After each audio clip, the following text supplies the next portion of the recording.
Why should you be president? Because I'll raise taxes on the poor, I'll fuck you, and I'll cut taxes on the rich. I shall be president because I'll USA all the drugs we collected and I'll do 'em and bring them to my gang back home. I'll cut health insurance and stop abortion.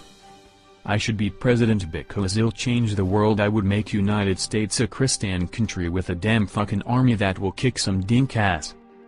I would be president because I'll lift ban on lesbians and gays. I'll stop abortion. I'll raise taxes on the poor and I'll fucking kill you with a hack nuke if you don't want to vote.